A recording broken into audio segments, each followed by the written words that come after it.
শ্রমিক, ছাত্র, শিক্ষক সবাই মনে করে বিদেশিরা চলে গেলে তাদের উন্নতি হবে, এমনকি পকেট মারও তেমনি মনে করে।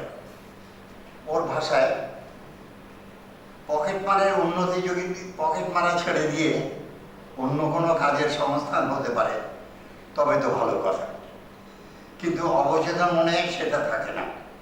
তারা মনে করে স্বাধীনতা হওয়ার সাথে সাথে পকেটে হাত দিলে আমি অনেক পয়সা পাবো, অথবা পকেটে হাত দিয়ে ধরা পড়লে আমার জেল হবে না।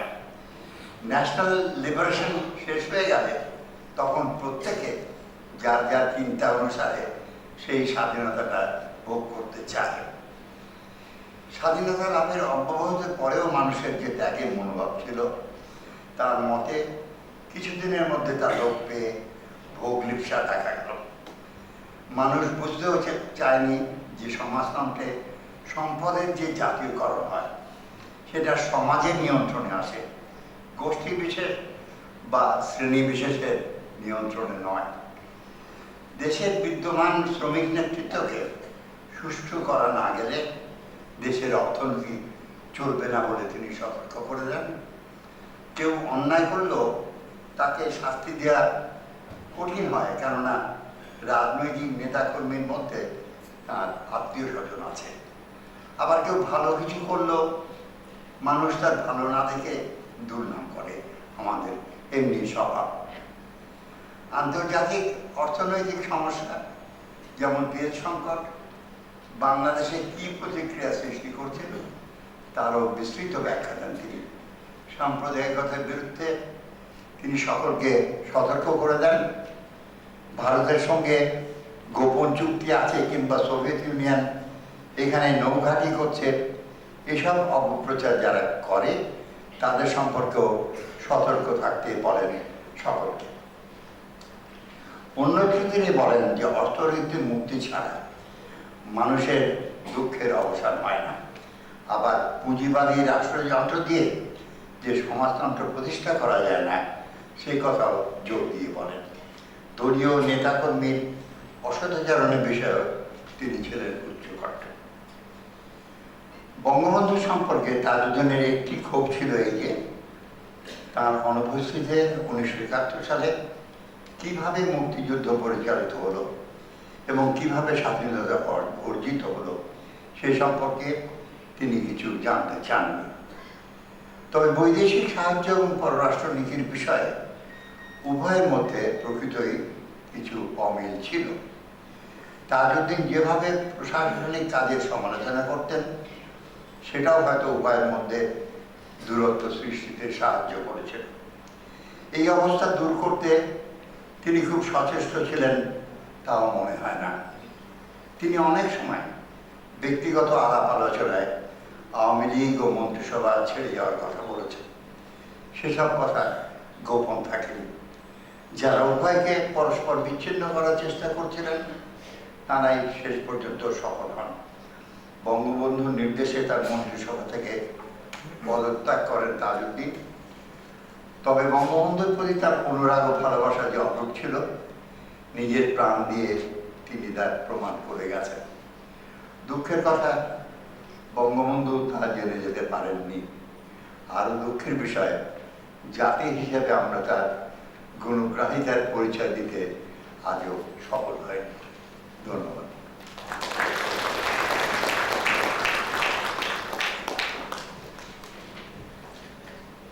অসংখ্য ধন্যবাদ স্মারক বক্তা অধ্যাপক ডক্টর আনিসুজ্জামানকে তার মূল্যবান ভাষণের জন্য।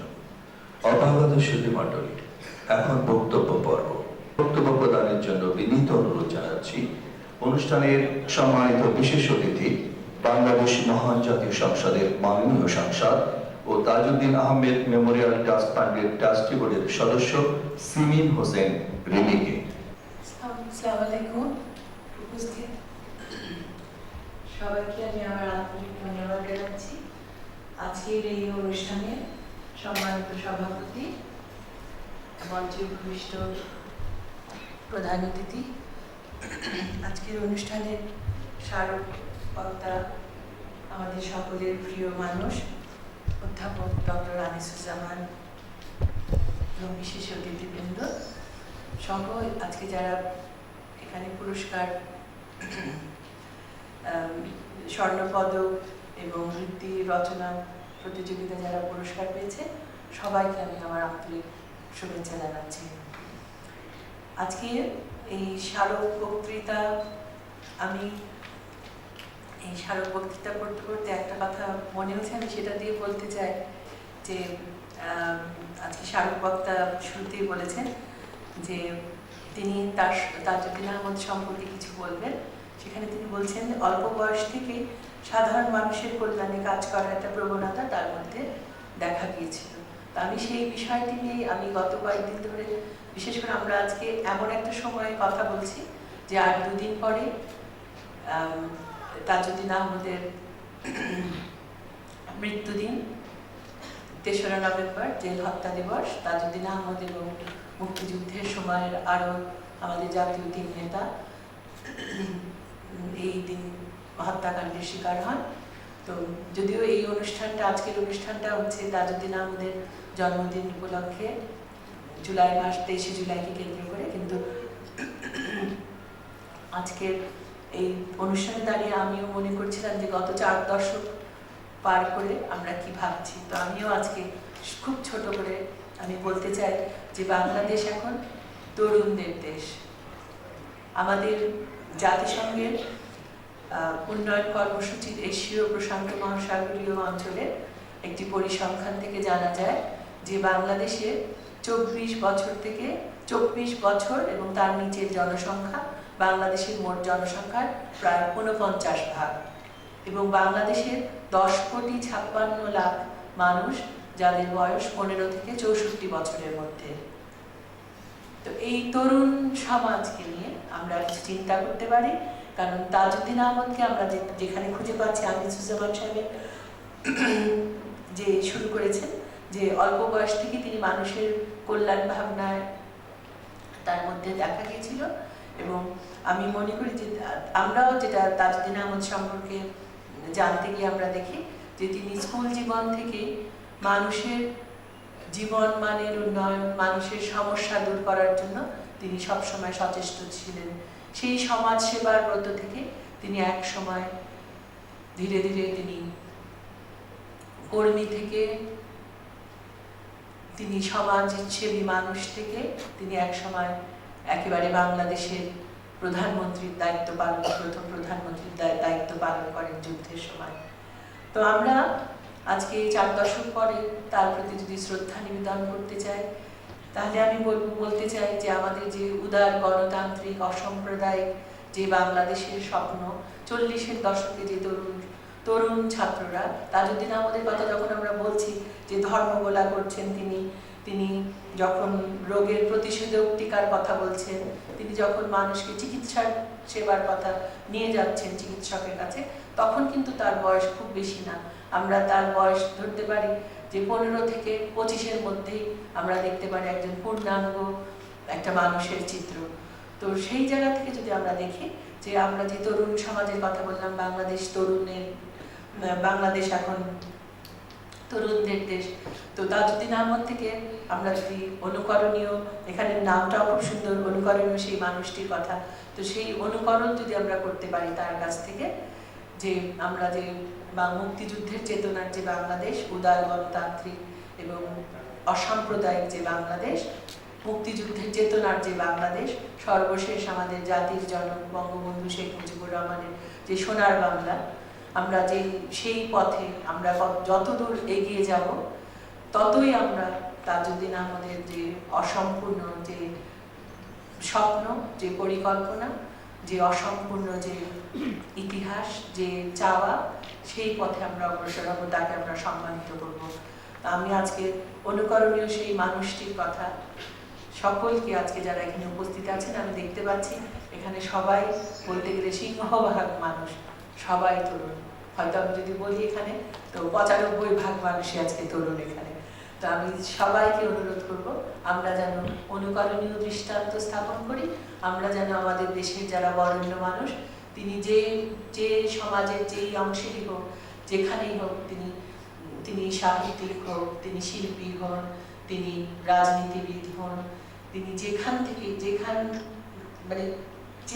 থেকে আসুক না কেন আমরা যেন তার সম্পর্কে জানতে পারি এবং তাকে আমরা প্রত্যেকেই যেন সম্মানিত করি। কারণ আমরা যদি যত বেশি আমাদের গরিব মানুষদেরকে সম্মানিত করব, সেই সমাজ তত বেশি উন্নত হবে।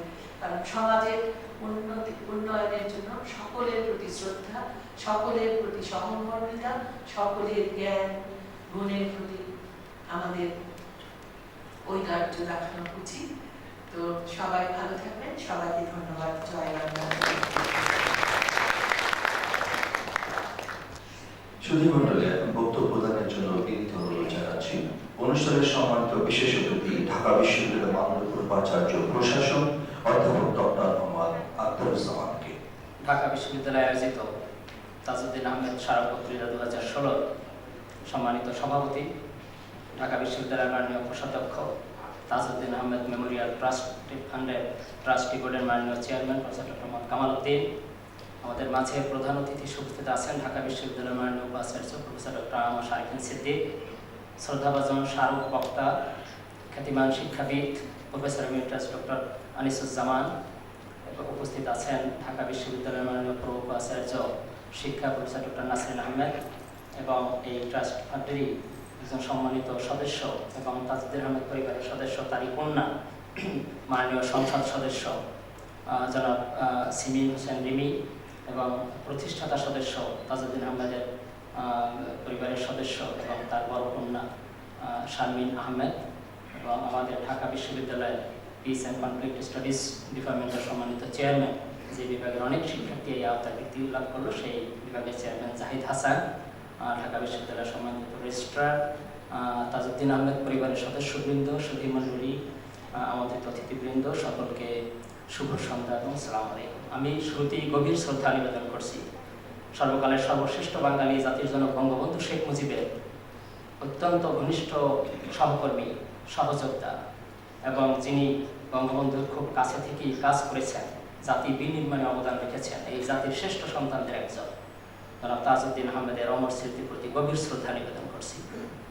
আমি একই সঙ্গে ধন্যবাদ এবং কৃতজ্ঞতা জ্ঞাপন করছি তার পরিবারের সদস্যবৃন্দ, যাদের মধ্যে তাজউদ্দিন আহমেদের জীবন এবং দর্শনের অনেক প্রভাব লক্ষ্য করেছি।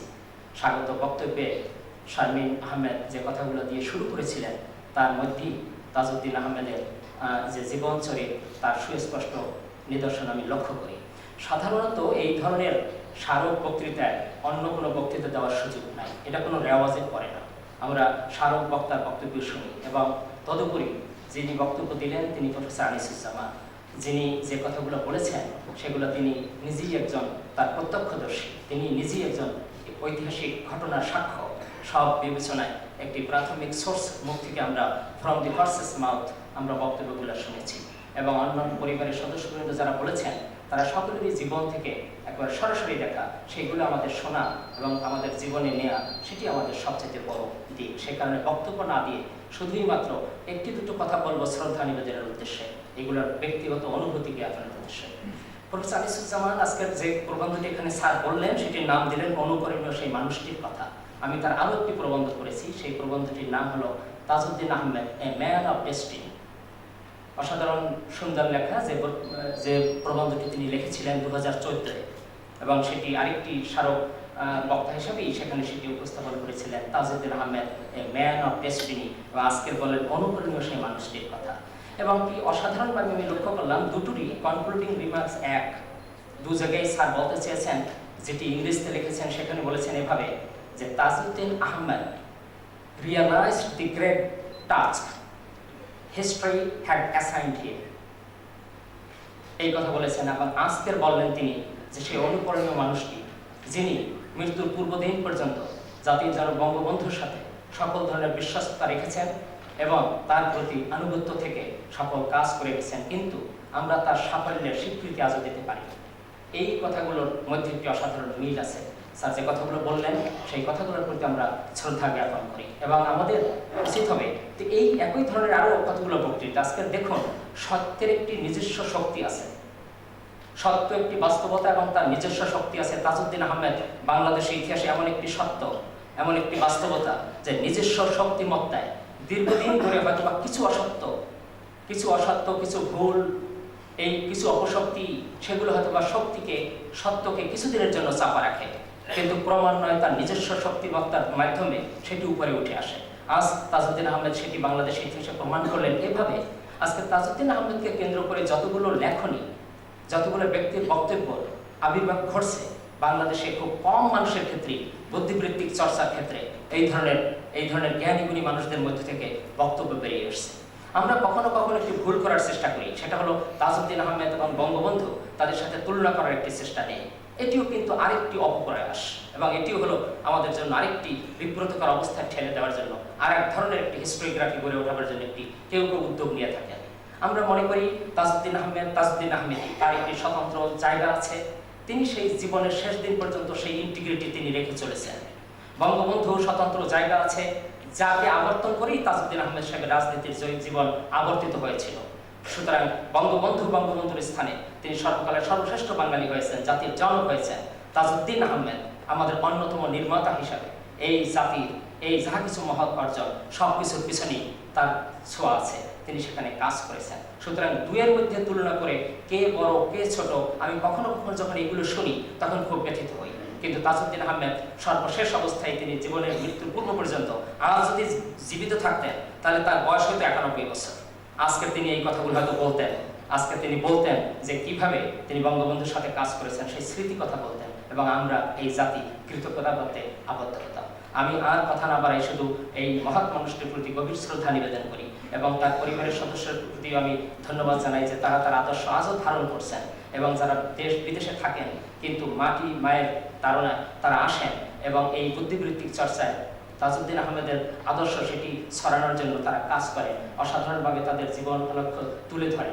আজকের এখানেই তাজউদ্দিন আহমেদের গুরুত্ব নিহিত, যে আজকের আমাদের অনেকগুলো যুবক, যেটি সীমিত হোসেন যিনি বললেন যে অনেক ভাগ যুবক এখানে উপস্থিত আছে, তাদের মধ্যে প্রতিনিধিত্বকারী কয়েকজন মানুষ আজকে পুরস্কৃত হলো, কেউ পদক পেল, কেউ বৃত্তি গ্রহণ করলো তাজউদ্দিন আহমেদের, তারা সবাই কিন্তু তাজউদ্দিনের আদর্শে তারা সবাই বলিয়ান হচ্ছে, এবং এটি যুগ পরম্পরায় তাজউদ্দিন আহমেদ আমাদের মধ্যে থাকবে। যেটি আজকে স্যার শেষমেশ বললেন যে অনুকরণীয় মানুষটি তাজউদ্দিন আহমেদ যে অনুকরণীয় হবেন তার একটি সুস্পষ্ট নিদর্শন হলো বিশ্ববিদ্যালয়ের যে সকল শিক্ষার্থীরা আজকে এই ধরনের এখান থেকে পুরস্কার পেলেন, যারা পদক পেলেন, তারা কিন্তু এর একটি কিউমুলেটিভ ইফেক্ট অন্যান্য শিক্ষার্থীদের মধ্যে পড়বে, এবং এই মহৎ মানুষটিকে সকলে আমরা আমাদের চিন্তায় চেতনে আদর্শে আমাদের স্মরণে রাখি। এই সামান্য একটি কথা বলে আপনাদের সকলকে অসংখ্য ধন্যবাদ। তাজউদ্দিন আহমেদ মেমোরিয়াল ট্রাস্ট চিরজীবী হোক, ঢাকা বিশ্ববিদ্যালয় চিরজীবী হোক, বাংলাদেশ চিরজীবী হোক।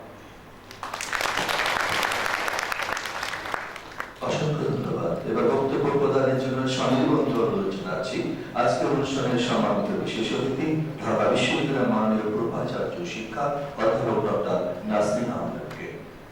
তাজউদ্দিন আহমেদ স্মারক বক্তৃতা 2016 আজকের এই অনুষ্ঠানের মাননীয় সভাপতি, মাননীয় কোষাধ্যক্ষ ঢাকা বিশ্ববিদ্যালয়ের অধ্যাপক ডক্টর মোহাম্মদ কামাল উদ্দিন, আমাদের অনুষ্ঠানের প্রধান অতিথি মাননীয় উপাচার্য অধ্যাপক ডক্টর আরফিন সিদ্দিক,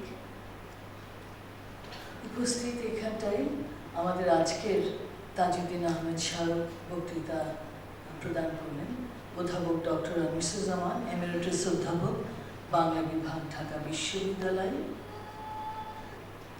বিশেষ অতিথি সিমিন হোসেন রিনি, বাংলাদেশ জাতীয় সংসদের মাননীয় সাংসদ, তাজউদ্দিন আহমেদ মেমোরিয়াল ট্রাস্ট ফান্ডের ট্রাস্টি বোর্ডের সদস্য,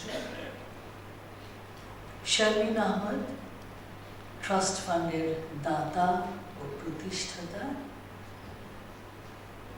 বিশেষ অতিথি মাননীয় উপাচার্য প্রশাসন, ঢাকা বিশ্ববিদ্যালয়, অধ্যাপক ডক্টর মোহাম্মদ আখতারুজ্জামান।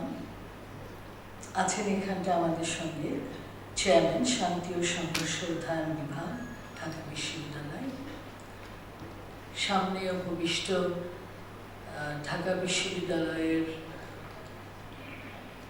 শিক্ষকবৃন্দ, কর্মকর্তা, কর্মচারীবৃন্দ এবং আমাদের অতিথিবৃন্দ, সুধীজন, সবাইকে আসসালামু আলাইকুম। আমরা এতক্ষণ স্মারক বক্তৃতা তো শুনেছি, এবং সেখানটায় প্রফেসর আনিসুজ্জামান, যিনি আমাদের তাজউদ্দিন আহমেদ, ওনাকে ব্যক্তিগতভাবে চিনতেন এবং সেই 71 সালে ব্যক্তিগতভাবে আরো ভালো করে তার চিনতেন, সেগুলো সম্বন্ধে তিনি বলেছেন এখানটায়। তারও আগে শারমিনের কন্যা, সুতরাং শারমিনের কাছ থেকেও কিন্তু আমরা বিস্তারিত শুনেছি। এখানটায় সিমিন অন্য একটি কথা বলেছে। সিমিন বলেছেন যে এইখানে যারা বসে আছেন তাদের মেজরিটি হচ্ছে যুবক, তরুণ। তবে এখানটায় আরো যারা আছেন, যারা সেই 71 সালে যথেষ্ট 71 সাল সম্বন্ধে যাদের বা সেই সময়কার যারা, তাদের কাছে তাজউদ্দিন আহমদ একেবারে অন্য একটি রূপে ধরা দেন। আমাদের বাংলাদেশের সবচাইতে বড় অর্জন হচ্ছে আমাদের স্বাধীনতা, এবং এই স্বাধীনতার স্বপ্নদ্রষ্টা বঙ্গবন্ধু শেখ মুজিবুর রহমান অবশ্যই, কিন্তু সেই স্বপ্নের যে বাস্তব রূপ দিয়েছিলেন তিনি তাজউদ্দিন আহমদ। বঙ্গবন্ধুর অবর্তমানে আমাদের সেই মহান মুক্তিযুদ্ধ যে সফলভাবে পরিচালনা করেছিলেন নানান প্রতিকূলতার মধ্যে দিয়ে, তিনি তাজউদ্দিন আহমদ। সুতরাং এইখানটায় কিছুক্ষণ আগেই কিন্তু প্রফেসর আখতারুজ্জামান বললেন যে আমরা যখন তুলনা করি, আমরা তুলনা করি না এখানটা আমরা দেখি যে বঙ্গবন্ধু এবং তাজউদ্দিন আহমদ ছিলেন যেটাকে বলা হয় মানিক জোর, একে অন্যের পরিপূরক। তবে দুর্ভাগ্যবশত সেটা আবার আমাদের বক্তা, আজকে স্মারক বক্তা প্রফেসর আনিসুজ্জামান, তিনি বলে গেছেন কিভাবে কারা সেই দূরত্ব সৃষ্টি করলো এবং কিভাবে তারাই কিন্তু পরবর্তীতে জয়ী হলো। তারা জয়ী হলো, কিন্তু আমরা হেরে গেলাম। গোটা বাংলাদেশের 75 সালের পরবর্তীতে গোটা বাংলাদেশের যে অবস্থা, যেই অভাবনীয় একটি অবস্থার মধ্যে আমরা পতিত হয়েছি, সেটা অবশ্যই আমার মনে হয় না যে কেউ এখানটায় ভুলে গেছে। এখানটা আমরা শারমিন তাজউদ্দিন আহমদ সম্বন্ধে বিশেষ করে 71 সালের কথা কিছু বলেছে এবং অত্যন্ত আবেগপ্রবণ সে হয়ে গেছে। শুধু সে হয়নি, সে সঙ্গে সঙ্গে আমরাও কিন্তু আবেগতাড়িত হয়েছি। কারণ এটা ঠিক যে 71 সালে এখানটায় একটুখানি ব্যক্তিগত কথাও এসে যাচ্ছে। আমরাও 71 সালে সেখানেই ছিলাম। অবশ্য হ্যাঁ শারমিন, তোমাকে ধন্যবাদ যে তুমি আমার মায়ের কথাটা একটুখানি বলেছ, যে আসলে ওনাদের কথা কিন্তু কেউ তেমনভাবে মনে রাখে না বা বলেও না। তবে এটা ঠিক যে আমরা যদি সঠিক ইতিহাস যদি এদেশের জানি, লিখি, পড়ি, তাহলে কিছু কিছু নাম আছে যে নামগুলো চলচল করে উঠবে।